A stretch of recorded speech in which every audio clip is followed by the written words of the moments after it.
High বন্ধুরা, আবারও আমার এই চ্যানেলে তোমাদের সবাইকে স্বাগত। বন্ধুরা, তোমরা অনেকে কমেন্ট করছো যে ত্রিপুরা পুলিশ স্পেশাল এক্সিকিউটিভ কী হবে একটু একটা ভিডিও করে দাও। স্পেশাল এক্সিকিউটিভ, বিশেষ করে স্পেশাল এক্সিকিউটিভ নিয়ে বলবো যে অনেকে বলছো যে সেগুলি কি বাতিল হয়ে যাবে কি না, বাতিল হয়ে গেছে, সেগুলি দিয়ে কোনো অবধি মেরিট লিস্ট দিচ্ছে না। কারণ তোমরা অনেক বছর হয়ে গেল, 3 বছর হয়ে গেল তোমরা কাগজপত্র জমা দিয়েছো। হ্যাঁ, তোমাদের এক্সাম যে মৌখিক পরীক্ষা সেগুলো নেওয়া হয়েছে জানুয়ারিতে 2024, ঠিক আছে? মৌখিক পরীক্ষাটা নেওয়া হয়েছিল। 3 বছর হয়ে গেল, এখনও তোমাদের রিক্রুটমেন্টগুলি কমপ্লিট হচ্ছে না। সেদিকে লক্ষ্য করে তোমরা বলছো যে এই রিক্রুটমেন্টগুলি কি বাতিল হয়ে যাবে না, মেরিট লিস্ট দিবে আমাদের, স্যার কি পাবো আমরা কি?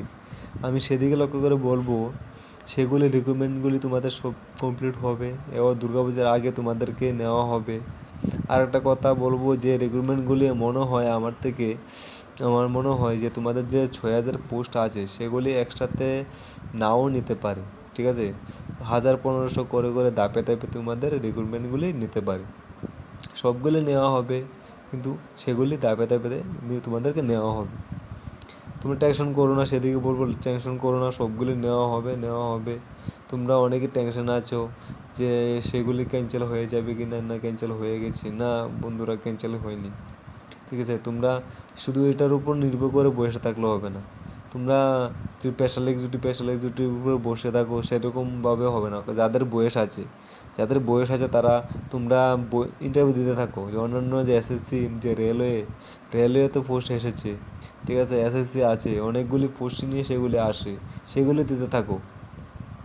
স্পেশাল এক্সিকিউটিভ তো আছেই না, সেগুলো তোমাদের তো যে ইন্টারভিউ তো তোমাদের তো হয়েই গেছে না। ইন্টারভিউ হয়ে গেল, এবার যা হওয়ার মেরিট লিস্ট দিলেই বুঝতে পারবে।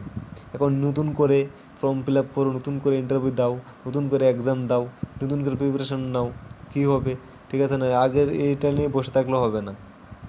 সবাই তো চাকরি পাবে না, 6,000 পোস্ট, আর তোমরা ফর্ম ফিল আপ করেছো কয়েক হাজার, ঠিক আছে?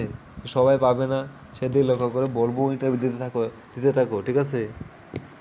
ইন্টারভিউ দাও, আর যে রিক্রুটমেন্টগুলি আসে না কেন তোমরা দিতে থাকো, ঠিক আছে? কিন্তু এটা তোমরা ভাবছো, খুব টেনশন আছো যে স্যার এটা করে নেওয়া হবে কিনা। অনেকে বলছে ভিডিওর মধ্যে SMS করে কমেন্টে ত্রিপুরা পুলিশ আমি বলেছিলাম দুর্গাপূজার আগে তোমাদের রিজেক্ট হয়ে যেতে পারে, ঠিক আছে না? আমি যেটা বুঝতে পেরেছি, যেটা শুনতে পেরেছি, দুর্গাপূজার আগে তোমাদের সেটা হয়ে যেতে পারে, স্পেশাল এক্সিকিউটিভও হয়ে যাবে, সেটাও আমি বলছি। তাই এত টেনশন করে কী আছে? যাওয়া হওয়ার তো হবে না, এখন অন্য ইন্টারভিউ দাও, অন্য এক্সাম নিয়ে তৈরি করো তোমরা, শুধু একটা নিয়ে বসে থাকো না, ঠিক আছে? সেদিকে লক্ষ্য করে আমি আজকে ভিডিওটা এখানে শেষ করব। তোমাদের এটাই বলা ছিল যে সেগুলি নিয়োগ প্রক্রিয়া বাতিল এখনো হয়নি। অনেকেই টেনশন করছে যে বাতিল হয়ে গেছে কি না। খুব কমেন্ট করছো তোমরা, কি হবে এখন, এটা নিয়ে একটু ভিডিও করো। সেদিকে আমি বলবো যে এখনো অবধি তোমাদের এটা বাতিল হবে না, এমনকি তোমাদের এই নিয়োগ প্রক্রিয়া হবে, দুর্গাপূজার আগেই তোমাদেরকে ছাড়া হবে, ঠিক আছে? আজকে ভিডিওটা এখানে শেষ করব।